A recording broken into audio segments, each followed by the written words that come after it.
I'm going to show you how to build this portfolio website design from scratch as a beginner using basic HTML, CSS, and JavaScript. But that's not all. I'll also show you how to convert the portfolio into a React.js site and then publish it on the NextJS framework.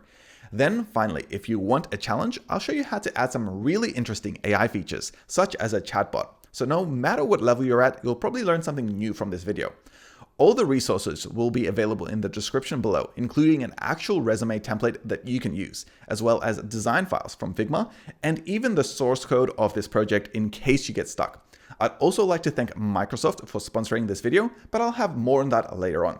Let's begin. Before we get into building, let's have a preview of all our assets and what we're creating. Here is the Figma design file. I've actually put together the desktop view and mobile viewport for this design. I've put together a style guide and typography. And I've also shared this out in case you want to download it and use it yourself to do things like replace some of these assets or simply download them selectively depending on what you need. And this is what the portfolio website will look like once it's finished. It'll be responsive, meaning that it'll work on an iPad design where it'll have maybe a simpler menu here at the top, as well as on a mobile version with a clickable hamburger menu, and all the items will collapse accordingly to the design. It'll have an animated icon section here in the middle and call to action buttons like view resume or contact us. I'll also include an actual resume template that you can customize for your own needs depending on if you're a designer or a developer. I'll show you how to code each one of these sections, like the skills as well as the work experience, and during each step I'll show you how to do some cool transitions and animations like these hover effects, as well as using the latest CSS commands like CSS grids, CSS variables, and CSS nesting. Then I'll show you how to integrate AI into this portfolio, having an Azure AI chatbot that lets you interact with the resume. I've created out all the code for this project too. That includes all the HTML, CSS, all the images and assets, all in one GitHub repository, which you can access at any time as well. So if you ever get stuck or you have a problem, you can just jump in here and have a look. Or even if you don't want to go through the whole video, you can just download this and try it out yourself. All the code is friendly and marked up with really good syntax. Later on, we'll also build out this chatbot, which I think would be great to showcase on a portfolio. It'll have access to your resume, and this means that people will be able to chat with it, like ask what are Adrian's hobbies, and get a response back. Since it's built on top of the latest NextJS 14 framework with React.js and communicating directly to the Microsoft Azure OpenAI platform, you'll be sure to learn some really new and interesting things while also impressing anyone who gets to check out your portfolio. I've put a lot of work into this, so I hope you enjoy it. Let's begin. Here in Visual Studio Code, I'm going to start by creating a new folder and browsing into it. I'm going to call this folder portfolio template-html CSS JS. It's currently empty, so let me create some files. First, I'll create index.html. This is where I'll code the portfolio. I'll also need a styles.css file for the cascading style sheet and a scripts.js file where I'll add the JavaScript. I also want to add some images to this portfolio. Images for the hero, maybe some logos and others. So I'll create a folder here called images, and I'm going to copy paste some of these assets. I've actually got them ready. If you want to grab them, just select this link in my description. When you select it, it's a link that pretty much has everything for this project. But selecting this link here for the repo will take you to the assets folder, which you can clone or download. You can open that folder up and then drag and drop these images straight into the image folder. They're ready to go now. We'll be using them a little bit later on, but let me close down most of these tabs and let's start off on the index.html file. The first bit of markup that we'll need is the HTML content for the general page. If you hit the exclamation mark, VS Code will give you an abbreviation called this one here from Emmet that automatically fills out the base document for a HTML file. I'll update the title of this page to Portfolio Web Design. The two files I do want to link manually are my styles and script file. So here I'll use the link tag with a rel of style sheet, and I'll pass in the href with the /styles.css file. Now I'll also add the scripts file in. the syntax is a little bit different. I'll add in the scripts tag with an src of ./scripts.js, but I'll also close this tag out. Now to have a font for the website. Normally it comes with Arial or Times New Roman, but I want to pick my own font. I'm going to search up fonts, and I'm going to select from the free packages here offered from Google Fonts. I'm going to select one of my favorites, which is Open Sans, and in order to use it on the page, I'm going to select Get Font from the top right hand side. Here I can grab the embedded code to add to my page. It's a couple of links, so I'm going to add these link tags to my index.html file. I'll simply copy them and paste them here at the very top. The other thing I'll need to do is also copy in these styles. So heading back to the site, I'm going to copy these styles just over here, and I'm going to place them into my own styles file. I'll create a new tag here. This will be the body tag, which basically encompasses everything on the site that I'll be coding. For this, I'll have the font family as Open Sans, with the font optic sizing as auto and the font style as normal. This will be changed depending on if it's a paragraph or a heading later on, but for the time being, this gets us started. I also want to be able to preview this page as we're making changes. In VS Code, I'm going to head to extensions and I'm going to search up a live server. This is a great free extension that allows you to preview the page as you're working on it. I'm going to select to install this extension, and here on the bottom right of the screen, I'll get a little icon I can click on to start up this live server. Now on any browser on localhost with this custom port, I can browse to this page. Let me add a word here called testing in the body tag, and let me open this up in a Chrome browser,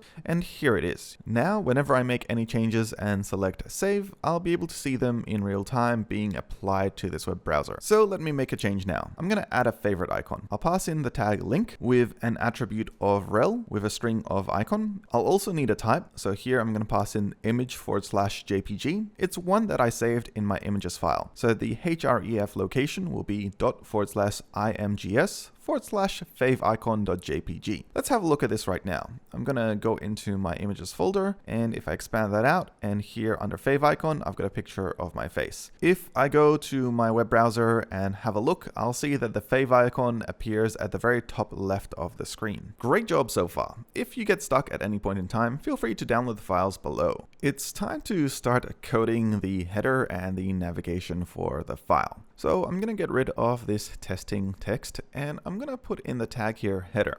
This will also have a number of other tags inside, which will be nested. So let me add all of these in before we go further.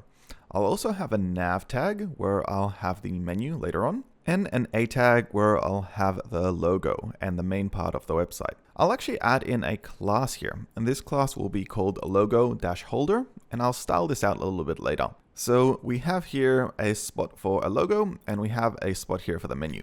Let me expand this out. So for the logo, I'm going to actually group this into divs. The first div will be one with a class called logo and a letter L, which will be a little circle of the letter L later on. The second tag here will be the text, which will be portfolio website. So I'll add a class here called logo-text, and I'll put inside that tag the text portfolio website. For the navigation, I'm going to do a list. I'll do the UL tag here with a number of LI items or list items, and each one of them will have an A tag, which will be a link to a different page or section of the website.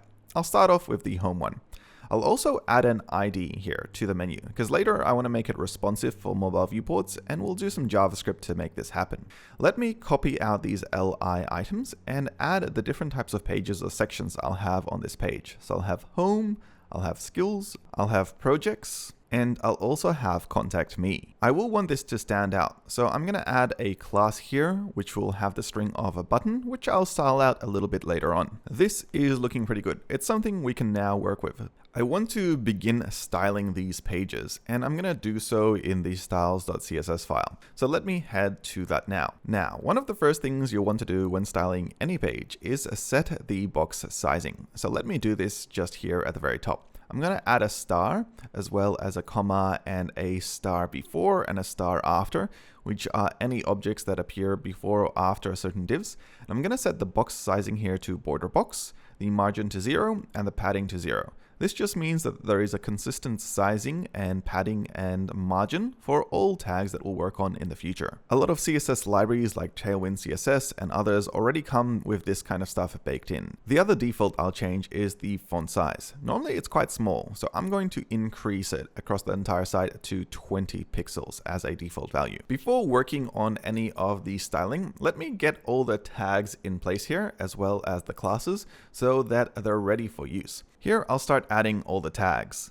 And now I'll do something really cool. I'm gonna nest some tags and classes within themselves. Since December 2023, nesting is now available on all browsers. Next, let me have a look at the web browser to see what's on the page right now. I've got this page here, but it's kind of hard to see if I've got my code editor up and running. So I'll slide in a smaller version of it here on the right-hand side. Much better. If you have a widescreen or, for example, 2 monitors, this is a perfect example of where you can have your code editor on the left-hand side and a preview of what you're working on the right-hand side. But for YouTube, this should do. Now, I'm going to add some styling. I'll start off here on the header tag. Firstly, I'm going to give it some padding so that it doesn't immediately hit the corners of the window. I'll add some padding to the top as well as to the bottom. I'm also going to change the display model from block to flex. This gives me greater flexibility to add some of the other tags to sit next to each other, which I'll do shortly. I'll also set the max width to 1440 pixels, which is about the size of a desktop with some breathability from the left and right. I'll set the margin to auto so that it centers in case the window is larger than that pixel amount. Since I'm using display flex, I can use justify content space between to push the logo section on the left and the menu on the right hand side. I also want a border at the bottom of my header, so I'll do border dash bottom with a 1 pixel solid RGBA. RGBA will be 000, which is black, at 0.1% opacity, which is 10%. Next, let me customize the logo dash holder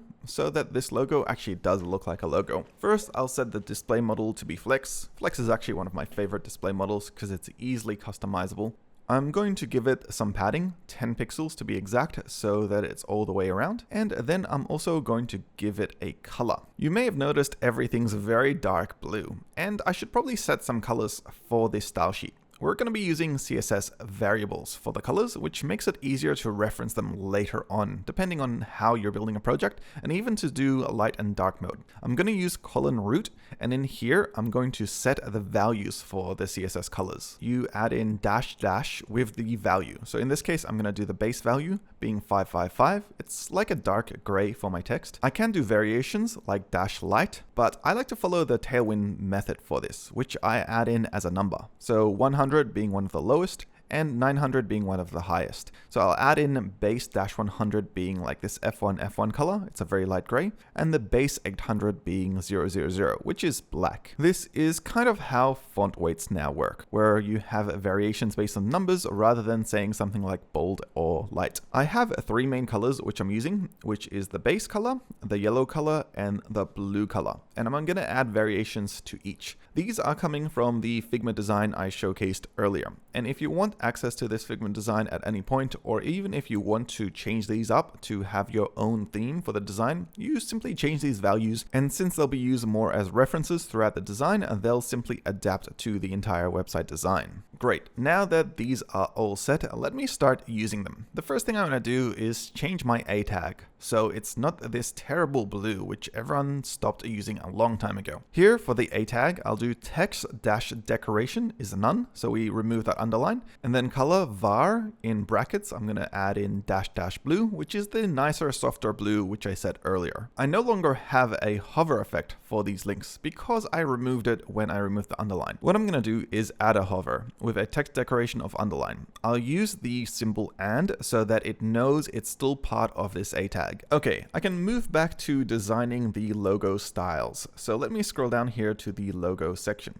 I'm going to set the display model to be flex, and I'm going to do a couple of other things. I'm going to set the background color to be a black color. So I'll use var dash dash base 800. That was the black color I set earlier. And I also want the text to be a white color. So I'll set a color for the text to have the var of dash dash base 100, which was the very light gray. If I preview this in the browser, it doesn't look very good because it doesn't have a width or height. Let me set that now. I'll set the height to 64 pixels and width to 64 pixels. Now it's a black box with not much padding. Let me add a margin right of 20 pixels so that it actually has some space between the text, and a border radius of 50% so it's a circle. But I can't see the letter L anymore. So I'm gonna do align items center as well as justify content center so that that letter L is in the middle. It's also too small, so I'm going to increase the font size for it. I'll set the font size to this one to be about 32 pixels. Now I can see that letter L. I'm also getting a bit of an underline and color problem when I hover over it. Let me fix up the logo text. First, I'll set the flex to be 1, so it utilizes all the space it has available. And the next thing I'll do is make a couple of customizations to the logo holder. I'll set align items to be center so that the logo with the letter L is in line with the portfolio website text. One more thing I want to change is the font weight for the main title or logo here, because it just looks like paragraph text. I'll add in the CSS for font weight is 600, which will make it more bold, and the color for the variable of base 800, which will make it black. This is looking much better in terms of looking like a logo section. Okay, time to style up the actual navigation menu items. Here in the nav tag, I'm going to set the display to flex. And inside here, we've got the UL tag for the list. I'm also going to set this to display flex. Once I do this, instead of being stacked from top to bottom, now they're arranged from left to right. They still have these little dots because they're kind of a list. So I'm going to remove the list styling. I'll pass in list-style-type and set it to none. Now there are a bunch of links. For the LI items here, I'm going to set the display to be inline block. And for the A tag, which is inside, I'm also going to set the display to be inline block. Okay, now to update some of the styling. Here for the UL block, I'm going to set the gap to be 5 pixels. So it just spaces them out a little bit. And here inside of the A tag, I'm going to add some padding. So here for the padding, I'm going to do 10 pixels from the top and bottom and 20 pixels from the left and right. These are starting to look a little bit better. Let me zoom out a little bit so you can actually see what they look like. Currently, they all are blue links, and normally for navigation, they actually have a simple color like a gray. So here for the color, I'll do var -- base. The base color being that gray, which is 505050. You might see that they're not aligned very well. Here in the nav, I'm going to do align item center, and now they're all center aligned. However, they still look like links when you hover over them, and I want them to feel more like buttons or nav icons. I'm going to do an and sign with a hover, and here for the hover, I'm going to change their background color to be base 100, which is a little bit of a gray. You can see now that they have that gray background when I hover over them, but they still have the underline. So I'll make a couple of changes to the hover. I'll make the border radius around so it has a nice little curve around the edges, more looking like buttons, and I'll also turn the text decoration to none so it doesn't have that underline. Now these look much more like clickable navigation items. With CSS, you can always be more specific with the attributes. Like here, instead of background, I can pass in background color, and it works more or less the same. Alright, we're at a point where I can preview this main header because I'm pretty happy with it. If I expand it out, I can see how the margin centers it. Its max width is essentially 1440 pixels. So when I shrink it down, it's not responsive right now. That's the next thing I kind of want to work on. This is going to involve a couple of media queries where we'll have the browser have a look at what kind of width the window is and then change the styling depending on that width. Let me start here by collapsing a couple of these, and what I'm going to start doing is adding these media queries in. The syntax for this is @media with a max width, and normally for mobile it's 768 pixels. I'm going to start here with the nav tag, and I'm going to do some more nesting with the UL tag. I want the menu to disappear when I get to more or less this mobile viewport. So I'm going to pass in display none. This basically makes it disappear. You can't see it now. If I increase the size of the window, it's there, but if I decrease the size, it goes away. I still need to have a way to bring it back though. And this is where I probably need to go back in my HTML and create a hamburger menu. Here, I'll create an A tag, and for this class, I'm going to call it something like mobile toggle. And I want to have those 3 lines that you click on a mobile phone. An equal sign almost looks like it. It's 2 bars, but it's not exactly the same. So it's worth getting an icon here, like an SVG. There's a great website that can do this called Flowbyte, so let's browse to that now. If you head over to the Flowbyte website, they've got a section there for icons. Heading to that page, I can type in something like hamburger or bars, and here I can simply select the icon itself, and it copies out the SVG, which is awesome. I can simply jump back into my HTML and paste this code in. Be aware this is using some Tailwind CSS for styling, and I'm not doing that. I'm custom styling all of mine in CSS, so I'll need to style this section now. Since I think nesting is important in order to find different elements you're working on, currently this hamburger menu is inside of the nav, but outside of the UL list. So I'll pass it in here. I'll pass in the class .mobile-toggle, and here I'll start creating the styling for it. For desktop, I want the display to be none, but I'll comment it out so it's not applying right now. For the color, I want it to be black, so I'll do base 800. I want it to have some padding, so I'll do padding 10 pixels, so it's easily clickable. And now I want to make some changes for its responsiveness. Now to create the media query for this. I'll do @media, max width 768 pixels once more. And here I want it to start displaying. Since it should start off in a display none mode, I'll set the display to be inline block. I also want it to be positioned at the top right. So I'll do position absolute, with the top being 20 pixels and the right being 20 pixels. So it still looks like it's in the same position, but now once I uncomment the display none and resize the window, you should see it pop into existence here at the top right and disappear in the desktop view. So that's more or less how it works, but it's not interactive just yet. So I'll add some JavaScript.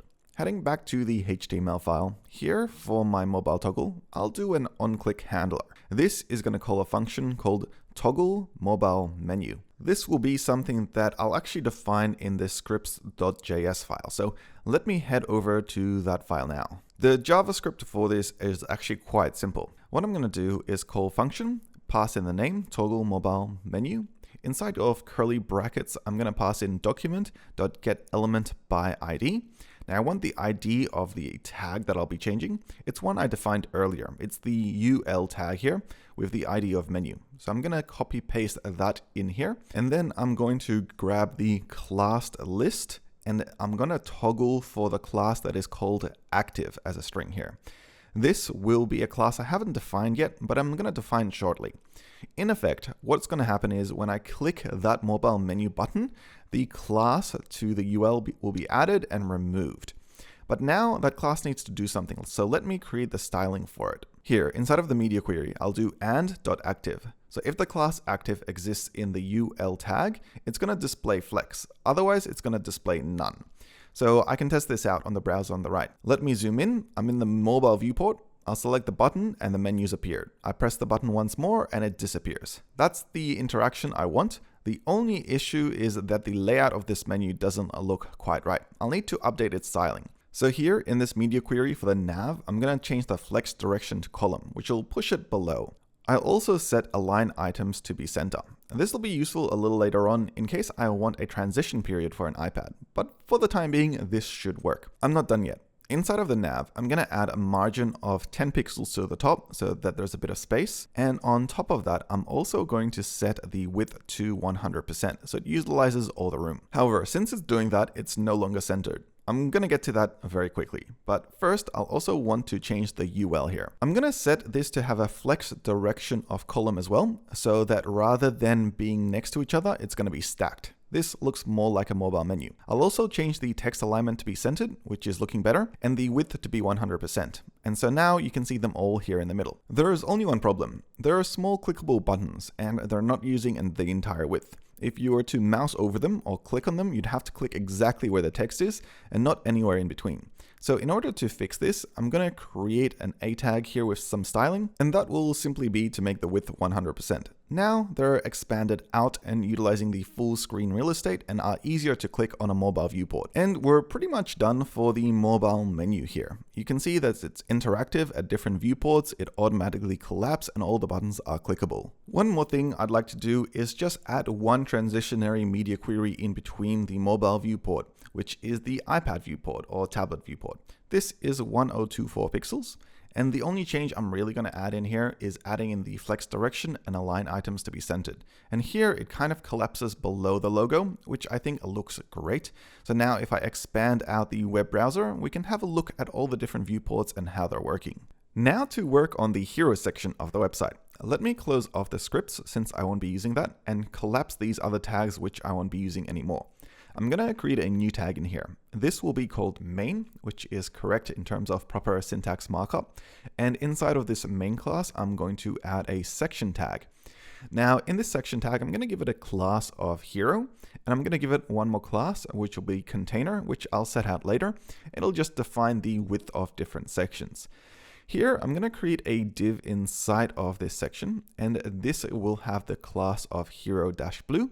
And then I'm going to also create another div in here called hero-yellow. These will be the two different columns with a hero picture on the right and the main text on the left-hand side. So here on the right-hand side with the hero yellow, I'm going to add in an image. This image will be a picture of myself, but feel free to add in your own picture or maybe some picture of something you're working on. I'll set the width to 100%, and I'll follow the syntax for its URL as .imgs/hero-image.png. I've given it a transparent background so it can overlap with other sections, but you don't have to do that if you don't want to. All right, moving back to the hero blue section, let me fill this out with a little bit of content. I'm going to center it later on, so I'll nest everything inside of one big div. Inside of this div, I'm going to do a h1 tag. This is kind of like the main title for the page. I'll also add a small tag inside of that. It's going to say, hi, I'm. Then the main h1 tag will say Adrian Tuaro. So it'll read, hi, I'm Adrian Tuaro.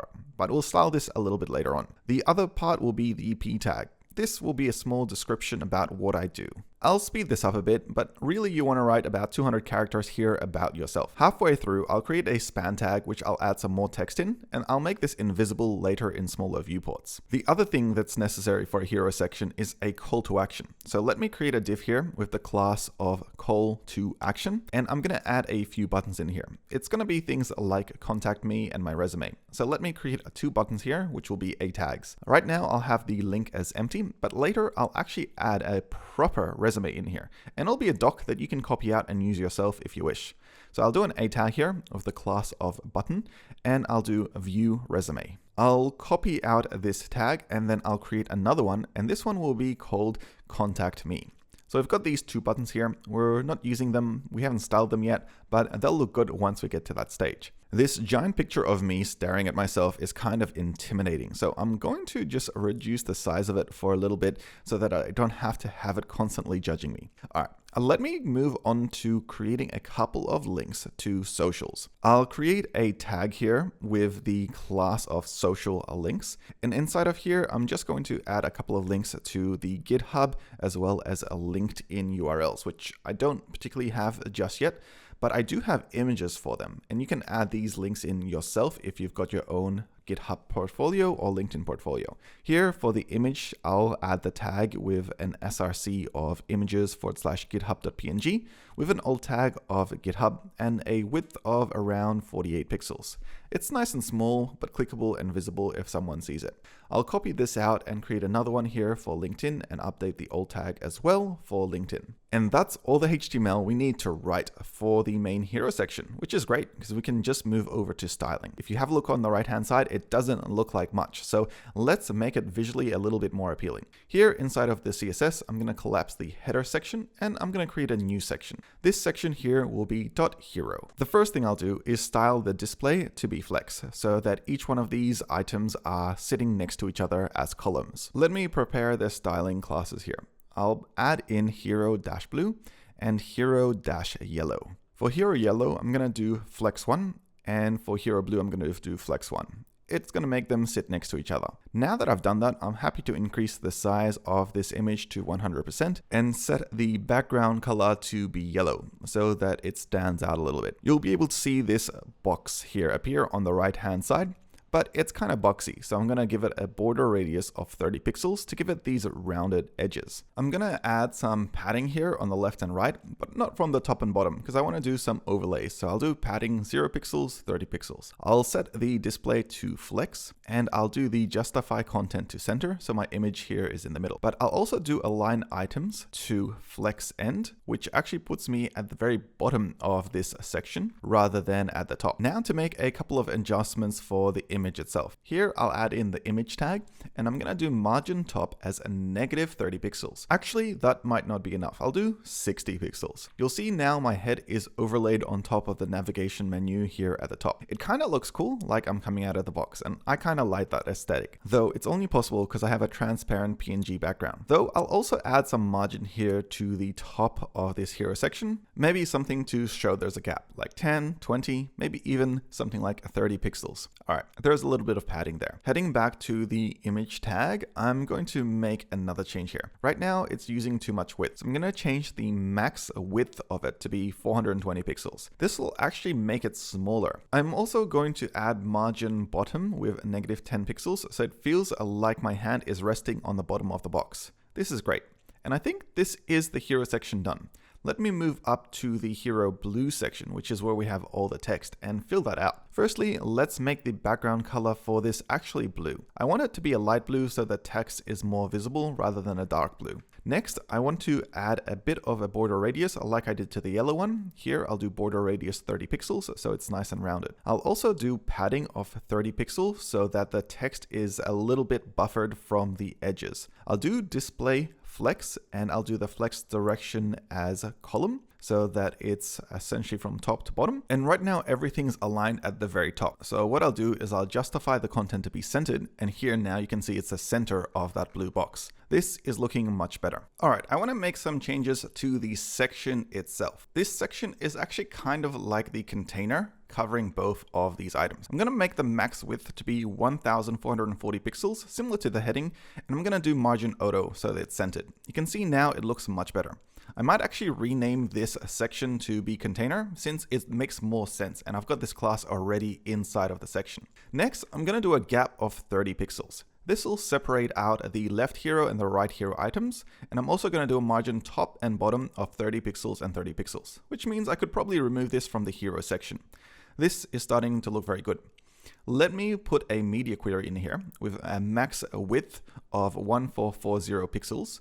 And what I'm going to do is add padding to the left and right. I'll do the padding to be 30 pixels each. This basically means that if, for example, we collapse the window, we'll also still have some padding between the left and right hand sides of these two sections so that they don't feel like they're hitting the edges. I also have these two call to actions, which are buttons. Let me create a button class here and make it to be display block. I'm going to give it a little bit of padding. So I'm going to do about 10 padding from the top and bottom and 30 padding from the left and right hand sides. I'll also add in a background color of the blue that we set earlier on, and I'll need to change the text color to be a light gray that I've got over here so that it actually stands out. I'll add a small border radius of 10 pixels so that the border around it is rounded. It doesn't have any hover effects, so I'll do an and with a hover here, and I'll set the hover first to take away the text decoration, which is that underline. I'll also set it to have a different background color. I'm thinking maybe something like a very dark blue or maybe even a black. So that way if someone mouse over it, you can see that it's a clickable item. There's also no animation when you change the background. I'll add one in. I'll do transition with an ease of 0.3 seconds on all attributes that might change using CSS. This adds that small transition when you hover the mouse over elements. I also don't want all the buttons to look the same, so I'm going to create some variable button classes. I'll do and white. This button will have still all the same class styling from its parent, but when you have the and.white, it's going to override the background color to be white, the color to be base 800, which is black. And so I'll also override its hover so that its hover has a blue color here when you hover over the button. Let me copy this whole thing and create a black variation as well. So this will have a black background and this one will have white text. And then for the hover, I'm thinking something like a base color, which will be the gray. Let me change the buttons that I have for View Resume and Contact Us. For the View Resume, I'll add the class name black, and for Contact Us, I'll do the class name of white. So you can see them applied over here. They're not perfect yet. I didn't set the color for the text to be correct. I've got this base color, which should be base 100, so it's a light gray. And the hover isn't that great either. It's not that obvious. So I'm gonna change the background color for them to have a slight variation. I'm gonna do base 500 here, which doesn't yet exist. So I'm just gonna do base. It's that gray color. And then I'm also going to change the hover here for the white version. So this one, I might also do something like a blue variant or a base variant. So it just goes slightly gray. And then I'll do the color here to also be the base color too. I think these provide a better hover effect, and so you know that they're clickable. I think that's all the changes I need for the button class. Let me move down now to the social icons, which I created earlier, and add some styling. So I'll create a class here called call to action. First, I want to give it a little bit of a margin from the top and bottom. This is just so that it's not hugging the paragraph text or the icons below. Now it's got a bit of a buffer and some room. I'll create an A tag here, and this is for the buttons themselves. I'm going to do a margin of 10 pixels to the right and a margin of 10 pixels to the bottom. This is just so the buttons aren't sticking together either. They've got a little bit of buffer as well. Next, for the social links, let me actually create the class here, social links, and inside of here, the A tag.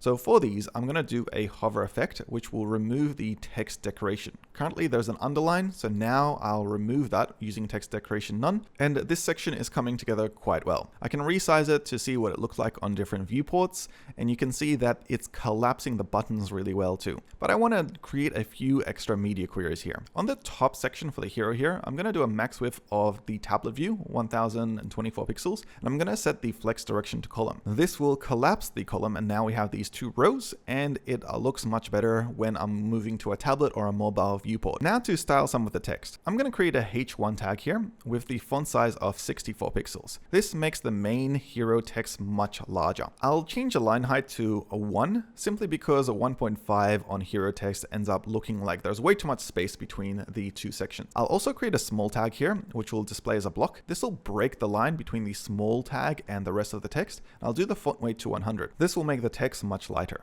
I'll do a margin of 10 pixels to the bottom so that it's got a bit of a buffer from the paragraph, and I think that looks much better, even at a lot of the viewports. But for the mobile viewport and tablet viewport, I want to reduce the size. So I'll create a media query at 1024 pixels, and I'll set the font size to 48 pixels. This is looking much better. One last quality of life change I want to make is changing this section here for the paragraph, where we created this span. What I'm going to do is make this span disappear on smaller viewports. This is just so that it doesn't utilize too much space. Here inside of Hero Blue, I'll add span with a media query, and I'm going to set the display to none. You can see that it's disappeared. This is a useful way to basically hide things on smaller viewports, such as on tablets or mobile phones. Now to create the animated logos section. Let me collapse out all the classes we're working with, as well as the HTML, and then create a brand new section. Now this section here will be just called logos.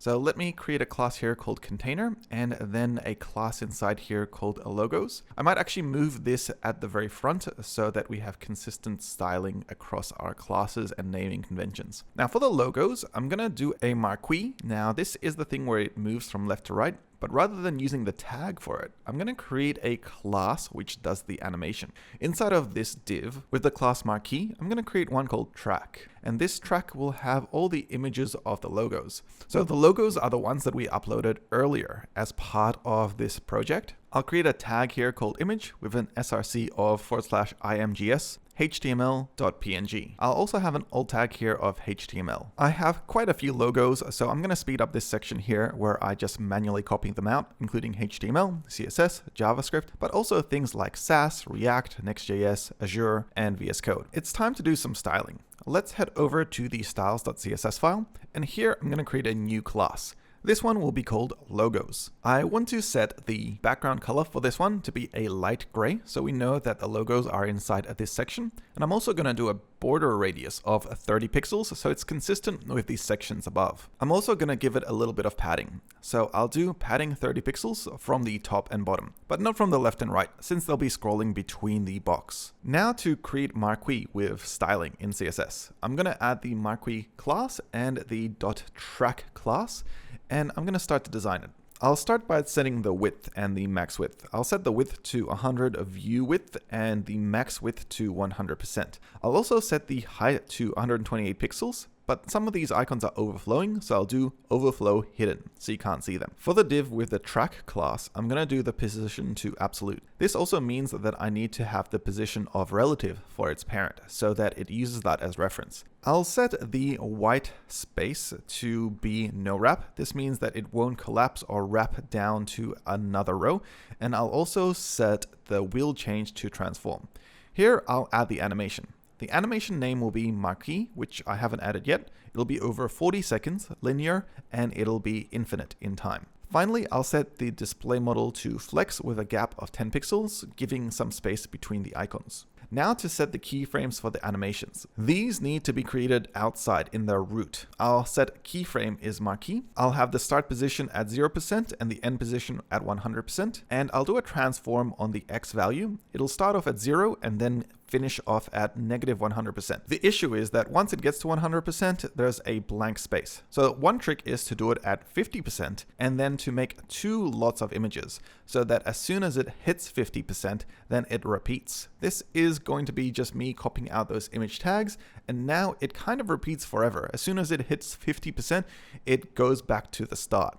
And you can't actually tell. So this is the effect. It works at all viewports, and I can also shrink this down to a mobile viewport. It'll work just the same. One small quality of life change I'll make is in the logo section, I'll change the max width to be 1024 and set the border radius to be 0. This means it just won't have those border radiuses on smaller viewports where it's hitting the side of the screen. This will probably work best at 1440 pixels, which is when we hit those edges. Now to do the skills section, let me head back over to the HTML and collapse the logo section and create a new section here for skills. For this section, I'll add the class once more, which is skills, as well as the class for container, so that everything is within the right sizing. Now for the skills, I'm going to have the H2 tag here, which actually starts the skills section off, and I'm also going to do a small tag here. So for the small tag, I'm going to write about me, and then outside of that, I'm going to write skills. I'll style this a little bit later on. Underneath this, I'm going to create a holder, which is going to hold most of the details here. So I'll call this holder-blue as a class, and I'll have 2 columns here. I'll create a div here with the class of a left column and a div here for the class of a right column. I'll fill this in with a little bit of content. Here on the left-hand column, I'm thinking to do a couple of lists, and on the right-hand column, I'll do a bit of a description about myself. I'll use the H3 tag here to write a bit about me, and then I'll use the P tag to write a paragraph or 2 about myself, which I'll fill out a little bit later. On the left-hand column, let me create another H3 tag here. I'll actually write in my front-end and back-end skills. In the first tag, for the H3, I'll do front-end with a UL for a list, and the list can be things like HTML, CSS, and JavaScript as a list items. For the backend, I'm going to pretty much do the same thing. I'll do a H3 tag here with backend in there. I'll copy out the list that I had for the front end and just replace this with backend skills such as Node.js, Express, and maybe something like Python. This is similar to kind of like we had the logos at the top, but just a little bit different. This also might not be enough content. I've actually put some more together, so I'm going to just copy and paste this in. But for your own example, you can write in your own skills for front-end, back-end, or if you're doing UI design, something like UI and UX. Here in the description, I'm going to write in a few lines about myself.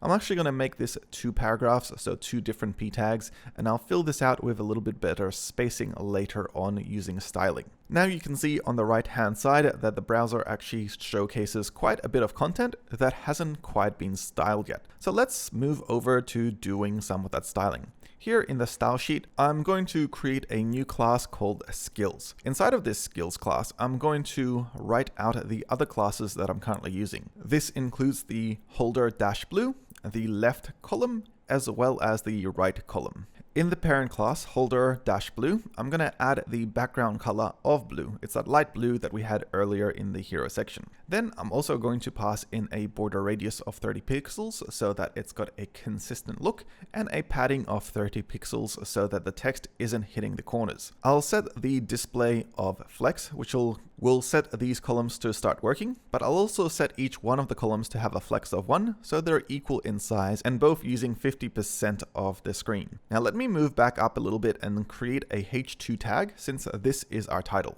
I'm going to create a small tag in here which will have a display of block. This will break the line. I'll also do a font weight of 100, making it a very light font. And I want the font to be half the size, so I'll do a 0.5 EM, which will reduce the size by half based on its original sizing. I'll set the color to base, and now let's move on to the parent, which is the h2 tag itself. I'll create the font size as 64 pixels, similar to the hero. I'll do the line height to 1 again, and I'll also add a little bit of margin here to the bottom, just about 10 pixels. I think we'll need some padding and alignment too. I'll do the text align to center, so it hits here in the middle. I'll set the color to be black in case I want to change the main color of the text generally in the body later on. And I'll set the padding to 30 pixels so that there's even more buffer between the top and the bottom. Alright, I think that's more or less it. I'll just add a little bit of responsive design here. I'll add a @media query at the tablet viewport to change the font to 48 pixels. Alright, let's move back to the skills section. I want to customize this UL list, and I also want to customize the paragraph and text on the right-hand column. On the right-hand column here, I'm going to customize the paragraphs, or the P tags, to have a bit of a margin underneath, just about 20 pixels. For the title here, which says a bit about me, as well as front-end and back-end, they're H3 tags, so I haven't created any styling for them. Let me create that now. Here for the H3 tag, I'm going to make it smaller with a font size of 32 pixels. I'm also going to give it a font weight of 600, so it's a little less bold than the H2 tag, and a line height of 1. But I will add a little bit of margin to the bottom of around 20 pixels. So you can see that's been updated. Finally, I'll set the color to base 800. Moving back to the list or the UL items here, I'm going to set the list style to none, and just so that it doesn't have those dots, customize its general look. I'll add a gap of 10 pixels between all the items and a margin right of 100 pixels so it never hits that description on the right hand side. I'll also add a margin of 20 below so that there's a bit of space between front end and back end. For the list items, I'll set them as inline block. This means that they're stacked horizontally rather than vertically. I'll change their background to use the blue color we set earlier, and this kind of looks okay, but not that great. It needs a little bit of padding, so I'll add 10 padding from the top and 20 padding from the left and right, and I'll also add a bit of a border radius so it has curved borders around the sides. I'll set that to 15 pixels. It's looking a little bit better. Finally, I'll set the margin bottom to be about 10 pixels so there's some gap between each one of them. If I expand out the window, it's looking pretty good, but it doesn't have any responsive design just yet. So let me add that in. Here in the main section for the skills, I'm going to add a media query. It's going to be a max width here that I'm going to set at 1024, which is the tablet viewport. And I'm going to set the flex direction to be column, which will make it collapse once I'm in a smaller viewport. So here you can see an example of how it's collapsed. If I expand it out, it goes back to 2 columns. Heading back to the HTML, it's time to create the work experience section. I'm going to create a section tag here, and this will have the class of work-experience as well as container. In here, I'm going to create a h2 title tag, and this title will have the small tag as well, which will say recent.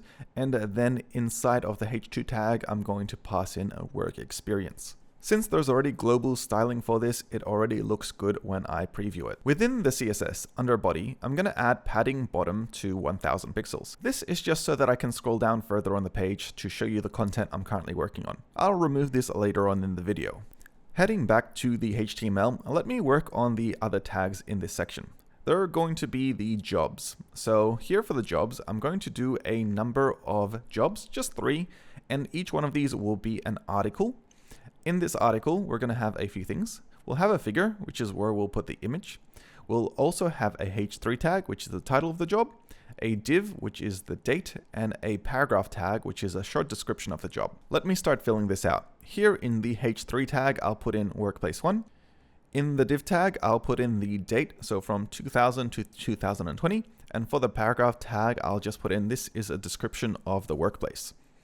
Here in the figure, I need to throw in an image. I actually want to have this image have a bit of styling, so I'm going to put it inside of a div. Let me also add in the image tag here with a source as well as an alt tag. Since I already have placeholder images ready to go, let me add these in. I'll do ./images/workplace-1.jpg. I'm also going to add in an alt tag. This alt tag will say workplace-1, and I'll fill this in properly a little bit later on. I'll also make the width of this image to 100%. Another useful thing to add inside of the figure is a fig caption. And this is a kind of tag that goes underneath the image. Now, I'll do some styling later to make this invisible with some animation, but for the time being, I'll just add in fig caption and it'll be saying workplace-1. So far, this is what it looks like. But I'm going to copy paste this out 3 times so that there are 3 examples or 3 columns. Let's have a look.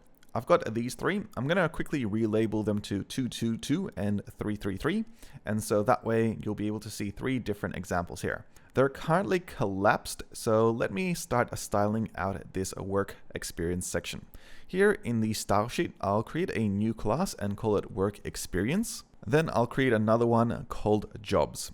I'll set it to display flex, and we can see that they're now in a single row. I'll also add a gap of 30 so that there's some spacing in between. I want to set some of the responsive behavior immediately, so I'll set the media query for 1024 pixels here to be column, and here you can see them collapse in different viewports.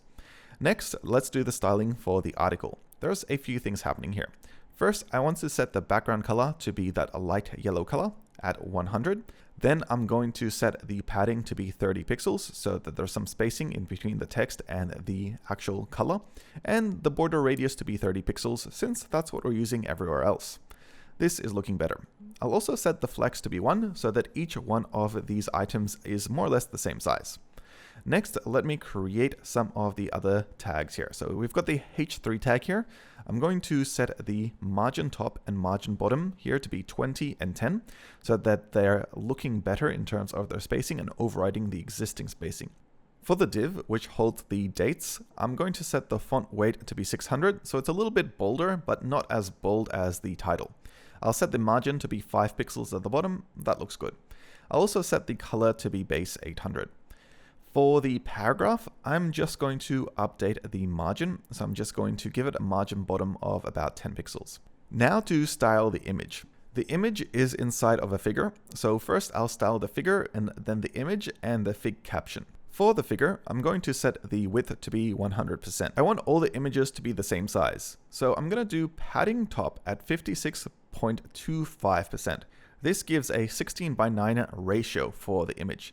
And later I'll set the images to be an absolute position. So I'll set the overflow to be hidden and the position to be relative for the figure. And then what I'll have to do is inside of the image tag, I'm going to set the position to be absolute, position from the top 0, left 0 with a height of 100%. Now, if the aspect ratio isn't exactly 16:9 of this image, it's going to look a little bit funny. This is where object-fit will make sure that it covers that space properly rather than being stretched. You can see here what it looks like if, for example, I didn't write cover properly, but I'll add it in now and you can see that it looks much better. I'll now add some final touches such as adding border radius around the figure of 15 pixels so it has those nice curved edges, kind of like YouTube video thumbnails. And now to style the fig caption. So here, let me create the tag for fig caption inside of the style sheet. And I'm going to do a few things. I want it to be positioned at the very bottom of this image. So I'm going to do position absolute and setting the bottom and the left to 0 and 0 and the right to be 0 as well. So now it exists here at the very bottom. However, you can't really see it. I'll add a background color of 000, which is black, at 0.5, which is 50% opacity. I'll change the text color to be base 100, which is almost white, and you can see it now. I'll center the text, and I think I'll also add a little bit of padding so that these boxes are a little bit larger. Great. Now for the interesting part. I only want them to show up during hover. So first of all, I'm going to set their opacity and visibility to be hidden and 0. This makes them invisible on the screen right now. Then I'm going to pass in an and hover effect. Here on fig caption, I'm going to set the opacity and visibility to be back to normal. So now you can hover over them and they apply. I can also add a transition effect of 0.3 seconds. So now they kind of fade into place. I can even add a bit of an animation to the image itself. Let me do a transform. I'm going to scale it to 1.2 of the original size, and you can see it zooms in. But I can also apply a transition to that zoom. So now when I mouse over, you can see the label as well as the image zooming in. But it's too quick, so I'll set it over 3 seconds, and that's more subtle. If I have a look and preview it now, I kind of like this effect. It's much smoother and easy on the eyes. Heading back to the HTML content, I could fill this out with proper content, such as the Workplace 1 being YouTube creator, maybe Workplace 2 being a marketing agency I worked at called Moshi, and Workplace 3 being one of my really old jobs back when I used to work in IT. Ideally, these titles, these dates, and these descriptions should be filled out at your own discretion with your own details. Here are the results so far. I've got this work experience section now, which is responsive, has 3 of the recent places I worked at with small descriptions, and now it's time to move to the next one. I'm gonna start on the Bento UI. Here I'm gonna create a section called Bento. I'll give this a H2 block for the title, and I'll have a small tag in here as well. The small tag will say previous, and inside the H2 tag, I'm going to say completed projects. So it says previous completed projects. Looks good.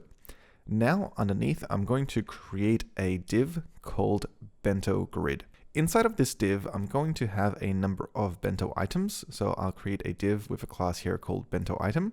I'm just going to put the number 1 in here. I'll create another one with the number 2 and copy paste these out until I have about 6 of them. Heading over to the styles.css, I'm going to create a new class here for the Bento. Inside of the Bento, I'm going to call another class called Bento grid, and then inside of this, I'm also going to create Bento item. Let me style these out. First, I want them to have around 30 pixels of padding. I'll also want to set a background color. To start off with, I'll make the background color the base color, which is that dark gray, just so that we can see it properly. Next, I'll want to add a bit of a border radius around each one of the elements. And now for the fun to begin. I'm going to set the display to grid, and I'm going to have the grid have a gap of about 30 pixels. Now for the fun part. I want to create a grid which is 5 by 4. What I'm going to do is create a grid template columns. And here I'm going to pass in repeat, pass in the number 5 and 1 FR, which is a fractional unit. This is 5 columns to the right. I'm also going to use grid-template-rows with a repeat of 4 by 1 fractional unit, which is 4 units to the bottom. So that's kind of the grid. It's 5 by 4. Now we utilize this grid. To utilize it, I'm going to have to create an nth child for each one of the grid items. So I'll call and with the nth child of number 1 being the very first item. This Bento item is going to have a grid column and a grid row that has a span. So let me define this. I'll have the span as 2, which is 2 units to the right. You can see it's got bigger. And the span for the row to be 2 units as well, which means it got a little bit higher. You can see how all the other grid items have adjusted to fit accordingly. Now I've copied out the first nth child and relabeled it with the second. This is the second child. I'm going to update the column and row here to be 2 by 1, which makes it longer. Here for the third one, I'm going to have the span as 3 by 2. So let me just update that. You can see it over here, but it looks like this grid is going a little bit funny. This is where you can play around with the sizing until you get something that works. I should have selected 1 by 1, which is now just that one single unit here on the top right. For the fourth nth child, I'm going to make this slightly larger. I'm going to have it defined as 3 by 2 and test that out. It doesn't really work. I'll try 1 by 1, and that kind of works. For the fifth child here, I'm going to probably set this by 2 by 1, so it's a longer version. You can see it just over there. And for the very last one here, I'm going to do it 5 by 3. This will make it quite large, but it should take up the entire length of the bottom section. And now I have what traditionally looks like a Bento grid of different items. There's nothing in the items. Later I'll add some clickable pictures or something like that. But we need to make this a little bit responsive and make it adapt depending on the viewport of the device. So let me do that now. Here, first of all, I'm going to do a media query. I'm going to set the max width to be 1024. And for this, I'm going to change the grid rows. This is one quick way you can change the grid overall. So changing the grid-template-rows lets you have more flexibility. I'm actually going to set it to repeat 8 by 1 FR, and this gives me more flexibility to adjust how they look. But I will need to create a custom media query for each one of them, because right now they're still going to be looking more or less the same. So let me copy out this media query and paste it in below. So what I'm going to do is copy the grid columns and rows and then customize them one by one in this viewport. For the very first nth child, I don't think it needs to change, so I'm just going to leave it as is. For the second nth child though, I'm going to expand it out, setting the columns by 3 and rows by 2. Now to adjust the third nth child. This one I want slightly larger, so I'm going to set it as a 3 by 2. For the fourth nth child, let me see if I can make it a little bit longer this time. So I'll set it to be 3 by 2. It'll have a little bit of a gap here on the bottom left, but it should have a nicer grid-like look, and we can fill that out with the next item. For the fifth nth child, now let me make this responsive design to be 3 by 4. This will make it a little bit different than the others. So let's see what that looks like. And there it is. And then for the very last one, I don't think it needs much of a change. If I set it to be 5 so that it uses the full width and a row of 2, that seems to work just fine. And if you can't tell by now, I don't particularly like grids. As cool as they look, they're just very complicated. But anyway, let's make some additional adjustments to get this grid up and running so it actually works. First, I'll change the height. I'll change it to 960 pixels so you can actually see the grid items expand out a little. They'll end up using all the height that you give them. Next, I'm going to do a media query here, in case I go down to a smaller viewport like a mobile phone. For the 768 viewport, I'm going to change the display from grid back to flex, what I like. I'm going to make the flex direction column so that it's all stacked in one go, and I'll set the gap to 30 pixels. So let me test this out to make sure that it works on a smaller viewport. I'll zoom in, and here I've got all my items. I probably do need to set some height for them, so I'll reset the Bento grid to have a height of auto. And inside of the Bento item, I'll create another media query for the responsive viewport of a mobile phone, and I'll set this height to be 240 pixels. Great, we have all the boxes just over here. If I expand out the window, we can take a look at what they actually look like, which is pretty nice, even though we have nothing inside of them, and they respond really well when we shrink down the viewport to smaller sizes. This is a pretty strong color to use for this grid, so instead I'm going to change the color here to be base 100, so it's this very light gray color. This kind of looks cool, but it does need a few pictures in here. Now, I've also got some images to use inside of the images folders for each one of these grid items. And I kind of like the way we did the zoom effect earlier in the section where we had our workplaces. So let me recreate that. Here in the Bento item, I'm going to do the position to be relative. I'll also set the overflow to be hidden so that any pictures that I place inside of here won't come out.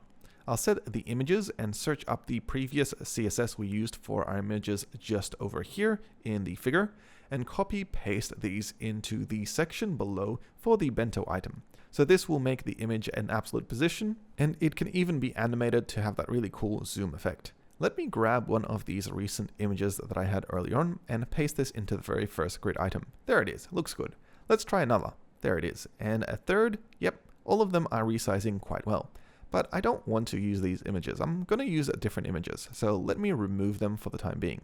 Here I can try to use different workplaces, but they're not going to be the best option. I'm going to do some previews of actual web designs I've created and have them as the completed projects. So for the very first image, I'll change images to be bento-1.jpg, and here it is. It's an app I designed quite a while ago. For the second one, I'll do bento-2.jpg, and I'll also fill in these alt tags. They're always useful for SEO. Here, I'll copy paste out the second one and the third one, the fourth one, the fifth one, and finally the sixth one. And for each one of them, I'll try and update the alt tag so it's consistent. Alright, there they all are. They look pretty good. I've even got a very cool one here for a school I did not too long ago. Moving on, I want to add some of that animation to the image when I hover over it. So on the parent item, the .bento item, I'm going to do an and at hover.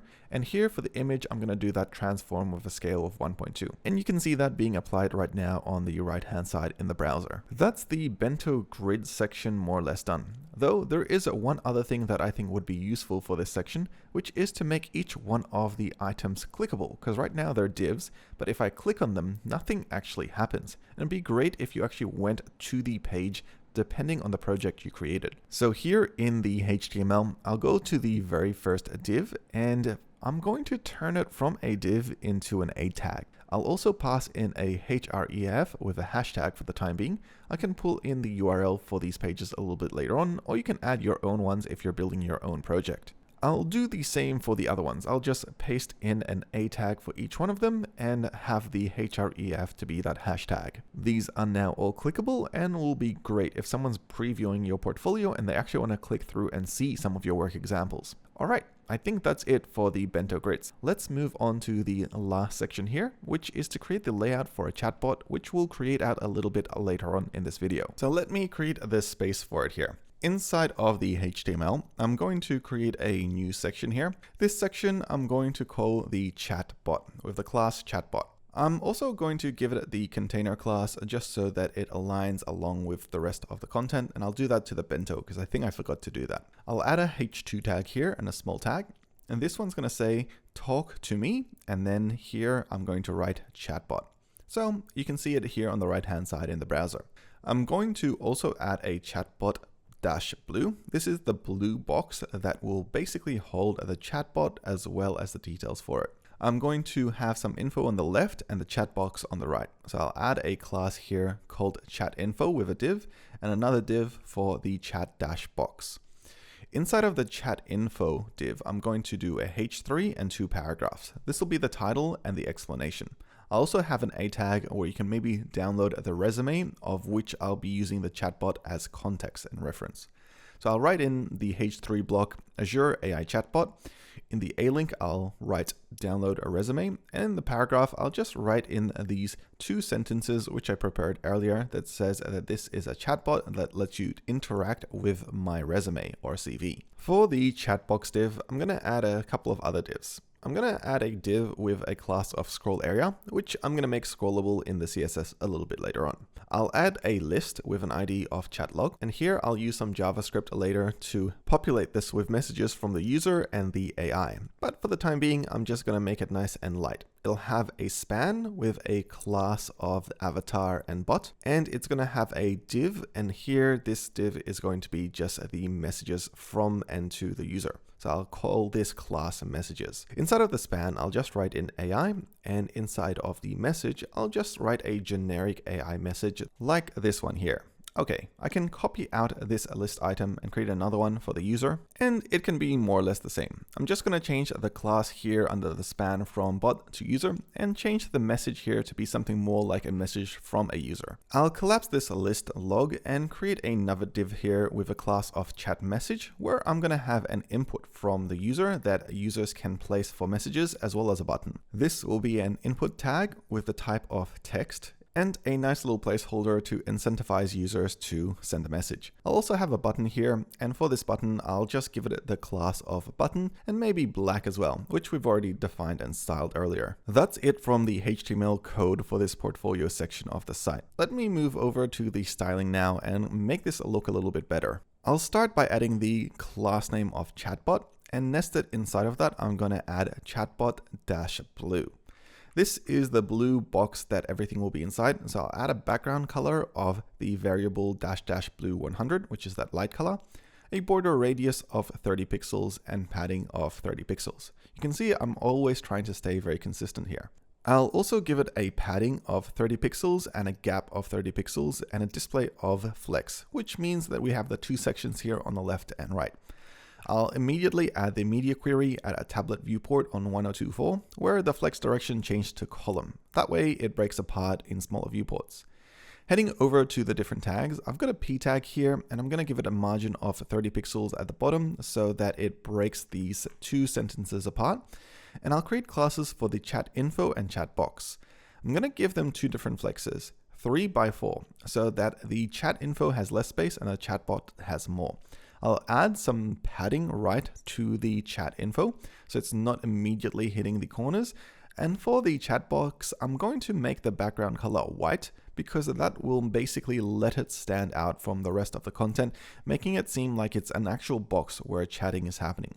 I'll add a border radius of 15 pixels and a padding of 30 pixels and a display of flex, which I'll customize now. I'll set the flex direction to be column, and now I'll create a class for the scroll area. So the scroll area here, I want to have a max height of 300 pixels. This will be the scrollable area itself.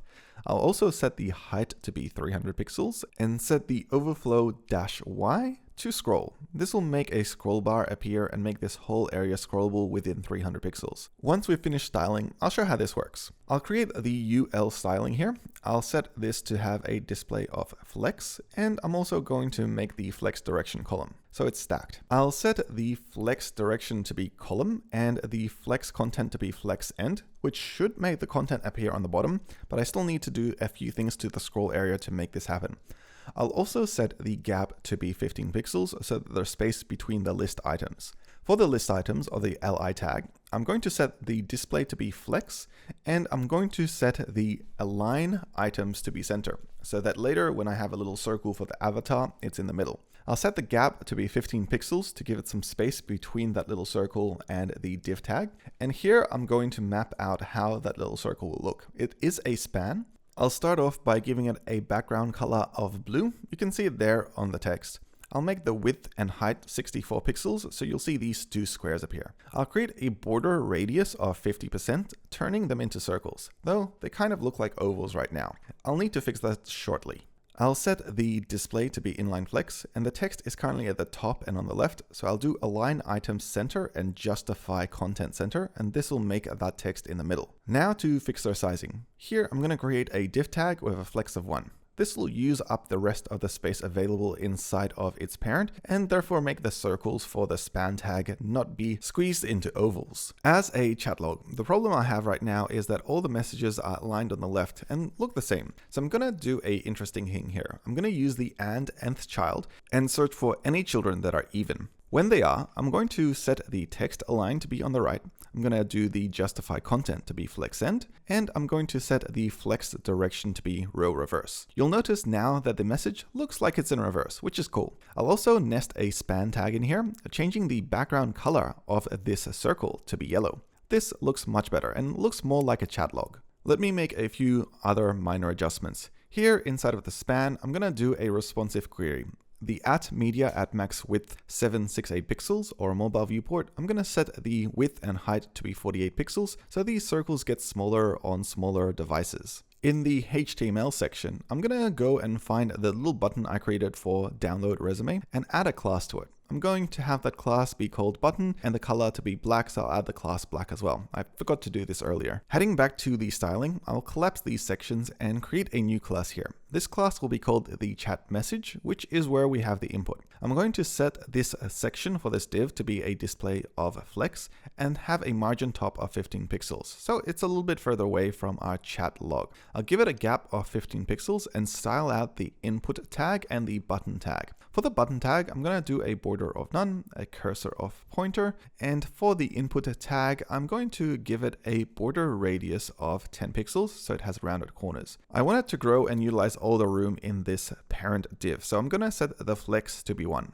Then I'll also set the padding to be 15 pixels, and I'll set the border to be none, so it's invisible. But actually, there's a better way of doing this, especially later for animation. I'll set the border to be 1 pixel solid transparent, and later I can change this to a color with some animation. Finally, I'll set the background color here to be base 100, which is the light gray. Now to set its states for hover and focus, I'm going to pass in hover and focus. For these two, I'm going to define them. For the hover event, I'm going to set the outline to be none. I'm going to change the background color to be white, and I'm going to change the border to be 1 pixel solid and that light gray variable for base 100. I don't want to overdo the styling, so I'm going to simply copy and paste this in for the focus as well. So now when you hover over it or focus, you can tell that your cursor is inside of this input and it's currently in an active state. Heading over to the HTML, let me show you how this scroll works. I'm going to copy out these list items and just paste them in a few times. So we have about 10 of them. You can see the scroll event on the right hand side makes that scroll wheel work. Let me delete these for the time being. We'll be populating them later in this video once I get to the AI component. Let's take a quick second to review what's here so far. I've got the homepage here, but one thing that I haven't done is link up some of these pages. I want to add a resume and a contact us. I've prepared a template resume here for use. This can be customized to what you need. I've defaulted it to a web developer or designer, and it's got most of the sections ready for you to fill out, such as your education, skills, and name and details. If you download the GitHub project, it's just going to be called sample resume template.pdf or .doc. I'm going to link it up to the actual homepage now because we do have some buttons here to download a resume, but we haven't properly linked them. Here in the hero section for the button that says view resume, I'm going to add a // and pass in the file name. I've also referenced it near the very bottom in the chatbot. So scrolling down here, I'm going to also add it into this link over here. To test it, I'll simply click the link and it loads up the PDF with my resume. Great. I also have a contact me button, and this should actually go to an email address.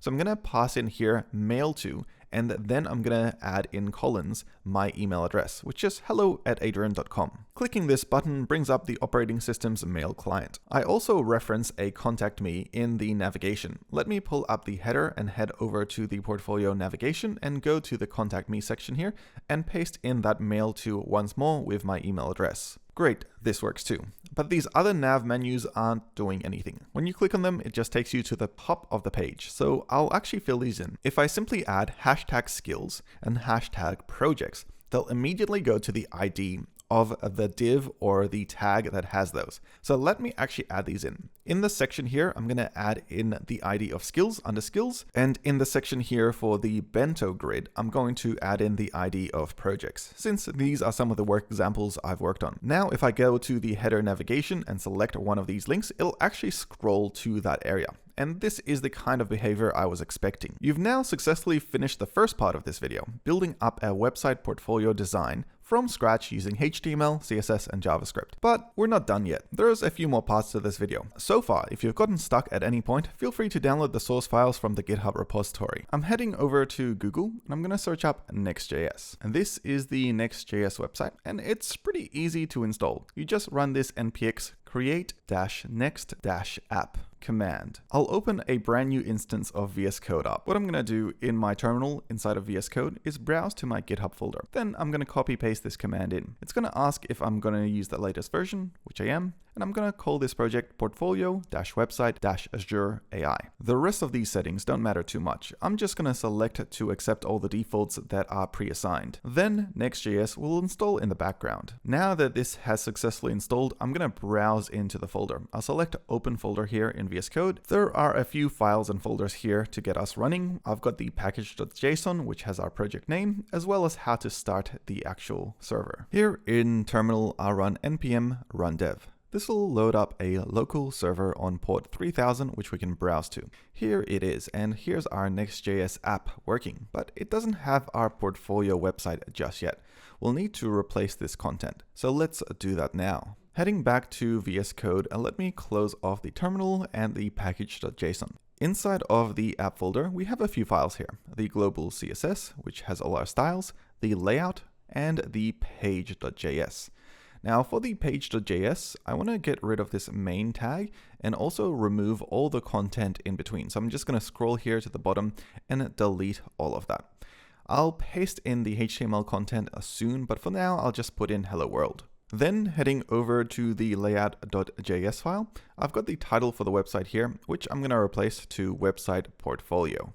I'm also going to fill out the description here to also say something like portfolio website design. Now heading over to the global CSS file, I'm going to get rid of pretty much everything here. It's currently using Tailwind CSS, and I don't really want to use this for the project, maybe for other projects, but for the time being, I'll just leave the body tag in there. Heading to my web browser, here is what we have so far, just hello world. But I want to copy over what we had earlier in the HTML and CSS files. So let's do that. What I'm going to do is open up a separate instance of VS Code on the right-hand side here. It's got the previous content we worked on with the CSS and the HTML. Starting with the CSS, I'm going to copy all of it and simply paste and replace everything in the global CSS. We don't really need to make any changes here, so I'll save that and close it off. There were a few different images and files we had before. So opening up the public folder, I'm going to copy the images folder into here. And I'm also going to copy over the sample resumes into this folder too. These will be publicly available so I can reference them later in the application. Now I'm going to prepare the fonts I created earlier with Google Fonts inside of this head tag. I'll use the native head import from NextJS to do this. First, I'll head to the layout.js file. Here, we're currently importing a inter font from Google, and we're utilizing it inside of the body tag. I'm going to remove all of that script so I can use my own. Here, I'm going to import head from next/head. And I'm going to paste it just above the body over here. Inside of this tag, I'm going to copy over the links that we were using from Google for the style sheet and the variable styles for Open Sans. I'll paste them in here. However, they need to be closed off properly. So I'm going to add a / to the end of each one of them so that they work with React. One more thing I want to do is add the favorite icon. So here on the right, I'm going to copy this one over here. And once again, I'm going to close off this tag with a /. With this done, I can close off these files. And now I want to get started working on the page. Now I'm going to head to page.js. This is where we've got our homepage. I'm going to head over to my index file with all my HTML here on the right hand side, and I'm going to copy everything in the body tag. This includes the header and the main tag. I'm going to paste it in here. And then I'm just going to scroll back to the very top and indent it so it looks like it's got some good structure. Now, the HTML we had on the right in our previous project isn't exactly the same as what we have in our React app on the left-hand side. There's a few syntax changes we'll have to make so that it works properly. First of all of the tags that we have here need to be closed off properly. For the most part, I was already doing this when I wrote the HTML, but I did forget to do that on the input tag just over here. So I'll add a / and that closes it off. Heading over to the NextJS local host server on port 3000, you can see that the website is back and up and running. We've got all the images, we've got the content and the styling. This is great. Moving to React also means I need to change all of these class attributes here to class name. I'm going to select them all using Ctrl-D, and I'm going to update them to class name. This is because the word class is already utilized in JavaScript, so we need something different. Since we're using React, we're not going to use this function over here that we defined in JavaScript. Instead, I'm going to rewrite it to work natively inside of this React component. Place it in curly braces, and then I'll actually define it here at the very top. I'll use an arrow function calling const toggle mobile menu, and then I'm going to change this component to a client component because Next.js by the default in version 14 now has server components. Next, to add some interaction, I'm going to import useState from the React library, and here just above the toggle mobile menu function, I'm going to set it. I'll do a const with an array. I'll have a menu open and set menu options, and then I'll start it off with a default state of false. I'll call it here inside of the toggle mobile menu, changing its Boolean value from whatever it was before to the opposite. Finally, I'll add a class name here to the menu, and this is going to be that Boolean state. If it's active, it's going to have the string active, otherwise it's going to have an empty string. Now let me test this out. If I click the button on the top right, you can see that the interaction now works. If I scroll down here to my skills, I can see that these tags no longer seem to have any type of spacing in between. I think this is because the display flex on it isn't working properly. Scrolling to the skills class under the UL tag, I'm going to add in display flex, and you can see they're set out nicely now, but they're overflowing. So I'm also going to add in one more characteristic, which is flex wrap, and these will wrap the content if they hit the end of the line. Now it's time to set up a Microsoft Azure chatbot. Head over to the link here to set up a free account. Once you click on this link, you'll be taken through a few steps to set up your account. I've done this a little bit earlier, filling out my details, and it takes you then to the Azure AI dashboard. If you want to learn some more, there's a quick start guide here with quite a few resources, but I'm going to head to the search bar at the top and search up Azure OpenAI and select the very first link. I'm going to create a new Azure OpenAI account. And here I'm going to link my subscription along with a new resource group I'm going to call resource group. Following that, you'll need to fill out this access form to actually be able to access Azure OpenAI and its services through Microsoft. And this really is just to confirm your identity to make sure that you're using it for legitimate purposes. After that, I'm going to give my Azure OpenAI platform a name. I'll call it Portfolio GPT and set it to standard pricing, which is pretty much the same as OpenAI. For the network, I'll select that as default, I'll select next on tags, and I'll submit this for review and submission. Microsoft Azure OpenAI will load in the background and create this deployment of your instance of the OpenAI service. Once it's complete, I'll be able to go to the resource by selecting Go to Resource or selecting it. I'll be taken to this dashboard over here, where I can head to Azure AI Studio or Azure OpenAI Studio, which is what I'll be doing in this video. While the names are similar, they work a little bit differently. But let's have a look at this. Here in the AI Studio section, I'm going to select the chat playground and create a new deployment. I'm going to deploy the 3.5 turbo model and call this Portfolio GPT. I'll be using this soon in my project. It'll pop up with this nice useful dashboard here, which I'll test out, and I can see that the chatbot is working and sending me back responses. Now to integrate this into Next.js. Here, there's a button that says View Code. It has the Azure endpoint to access this API, as well as the model that we've currently customized. Well, not really, but enough for us to be able to use, and an API key. Let me head back into the Next.js project here and scroll down to the Chatbot, which we'll now create. What I want to do is close down these pages and first start off by creating the API. I'm going to create a folder here called API, and then inside of this folder, I'm going to create a file called route.js. This is the syntax to use APIs inside of Next.js. I'm going to open up the terminal and install the package we'll be using. I'll run npm install @azure/OpenAI.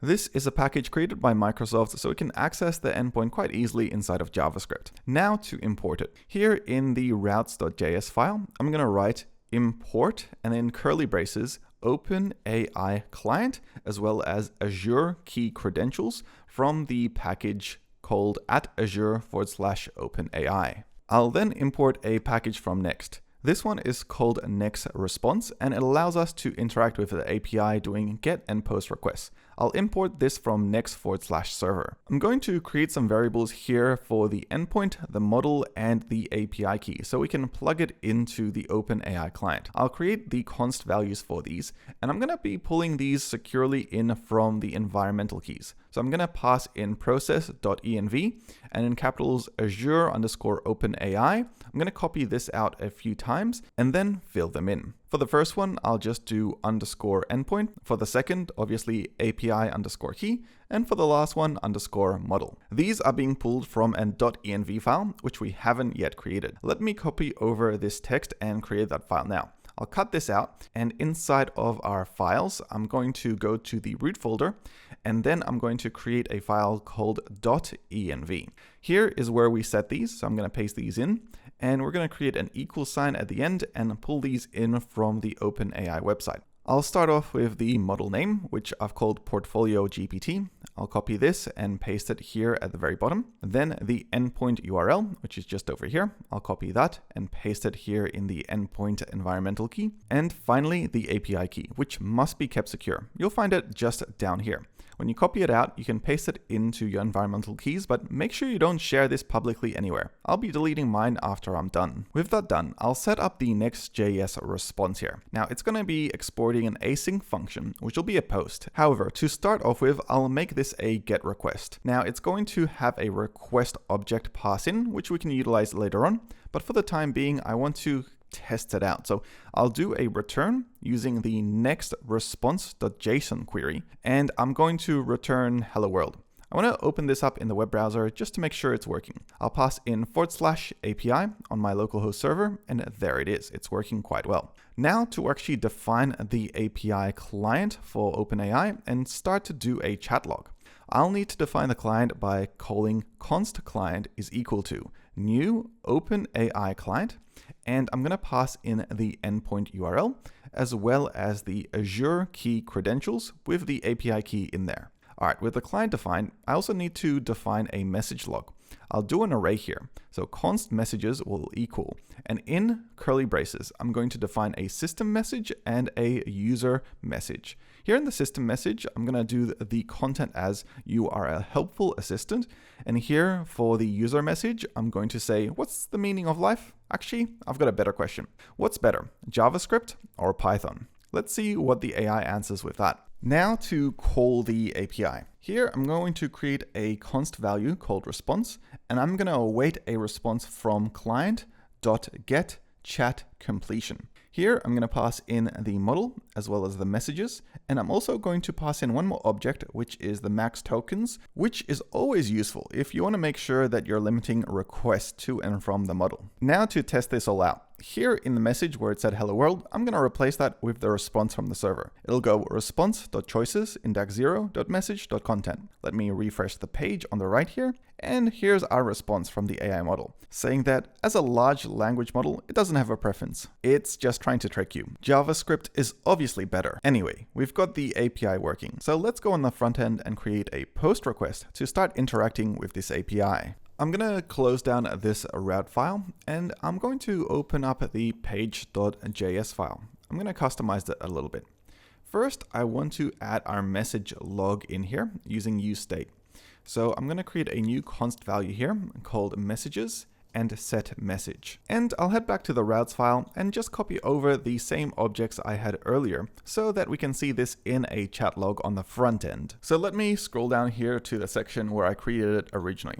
I had these two list items here. I'm going to map through the messages array, pulling out the message and index. And for each one, I'll create a list item. It'll still have the span and the div, and it'll fill out the content based on what those are. Jumping back into the front end, I can see the first two messages are there, while the old legacy HTML is also there. I'm going to get rid of that old HTML content so we just have content coming in from the messages array. I'm going to make some changes to the styling. Before I was changing it whether it was odd or even. I'm going to move the class name up here for what type of message it is, whether it's a user message or an assistant message. And in the CSS, I'm going to remove this nth child and add a .user. So if it's a user, it'll be aligned on the right. Otherwise, for AI messages, it'll be aligned on the left. Now I've got to change the actual form and submissions. I've got an input and a button here. For the input, I'm going to give it a value of message input, and I'm also going to give it an onChange handler. I'll pull out E for event, and then I'll call a function which I'll create soon called set message input. And in here, I'll pass in e.target.value, which is the latest bit of text that the user added in the input. Here at the very top, I'll create this. I'll pass in const message input and set message input is equal to useState. This means I can type on the input and it's stored in this value. Heading back to the code here where I have the chat messages, I'm going to change this div into a form. I'll create an onSubmit handler, which will call the function submit form.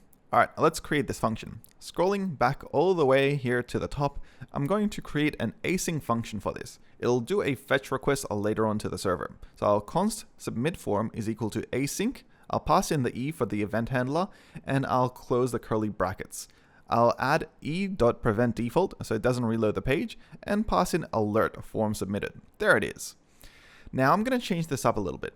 When you submit a form, you want the text box to be empty. So I'm going to pass in set message input to be blank. Let me test that out. I'm going to write a couple of messages here in the input and they clear out. Let's do something a little bit more interesting with these messages. I'm going to call set messages. I'm going to decouple the array and add in a new object to that array, which has the role of user and the content of the input message we created. And now we've got a bit of a chat log, just with myself really. Let me clean up the code. Here, I'm going to pull all of this content out and store it in a new value. I'm going to call this let new messages equal and pass in this array. Then I can put this variable into the set messages. It works pretty much the same, but it's just a little bit more useful later down the track. Because now what we're going to do is a fetch request to the API. I'm going to define this by calling const API message is equal to await fetch, and then I'm going to pass in the URL that we defined for the API, which is just /API. It's that folder we created with the route.js file. It's currently a GET request. So I'll define the configuration here as method GET. I'll have the headers here as content type application /JSON. And believe it or not, that's all we need. Now I'm just going to set the messages with the response from the API. And one small thing I forgot is that when we get a fetch request, we need to call then with the response and turn that response into a JSON to return back. Now I'm gonna jump into the chat log here and just ask pretty much any question. Since it's a GET request and we're not passing in the message log just yet, just getting the details that we had previously set in the API. And here's that response from the API, still trying to figure out whether JavaScript is better than Python. Okay, now that we've got this working, it's time to actually make it interactive and have a post request sent. I want the conversation to start off with the assistant basically asking a simple question like, how can I help you learn more about Adrian and his resume? Scrolling down here to the fetch request, I'm going to change the method from get to post. Now to send the data to the API, I'll add body JSON stringify messages is equal to new messages. This is all the messages so far plus the new one we defined. Now to head to the API route. I'm going to change this GET request to a POST request. I'm going to pull out the messages by calling const, grabbing the messages from this object that is await.request.json. It's the NextJS way of pulling out content from the body of a request. Since we're not using these messages anymore, I'll comment them out. Now the moment of truth. Will this API be interactive? Let me refresh the page and ask, tell me who you think he is. This time the AI response is based on the conversation so far. Great, so this is working. But what's next? Well, we need to give the OpenAI model an example of the resume, and we also need to get a system message up and running that's only stored in the backend, but not on the front end. So here's what I'll do. This is the resume template I've put together that you guys can download. I'm going to copy it out into a notepad, so it's plain text. And then I'm going to copy over that plain text and paste this into my actual code and pass it across to GPT so that I can interact with it. I'll create a const value here called data_resume, and I'm going to paste all this text in. Then scrolling back to the top, I want to add a system message to start things off. I'm going to grab all the messages I have so far and do something called an unshift, which is adding a message at the very top at index 0. This is also where I'll define the system and its role. Well, the context of that role, which will be to view this resume, which I'll pass in as a variable inside of this comment. I'll place it here on the second line, maybe even the third, indicating that this is the resume for this conversation. Then above it, I'm going to write, you are Portfolio GPT, and you're going to assist to answer questions about this resume. I'll reiterate that one more time at the very bottom, just in case the AI gets confused, which sometimes can happen. All right, here's another moment of truth. Let's see if the AI knows what kind of hobbies I have. I'll ask this question here. And it does. Badminton, graphics design, and snowboarding. So it's definitely pulling in from the resume. I can ask, what is your goal? And it's just to answer questions. Not very specific. We could probably improve on the prompt for that. But let's try another one. What's the latest job Adrian's had? And here it says that his last job was at Moshi Moshi, but it doesn't say he's currently employed. Whoops. Maybe making videos on YouTube can't be considered as work. I hope you guys enjoyed this video and learned something new and even got your own website portfolio up and running. Now, if you have any comments, let me know in the description below and I'll see what I can do to help you out. On top of that, a huge thank you to Microsoft for sponsoring this video. I put a lot of effort, as you can probably tell, into it, and without them, it probably wouldn't be possible. If you want to learn more about them and Azure OpenAI, check the link in the description. Otherwise, I'll see you in the next one. Thank you.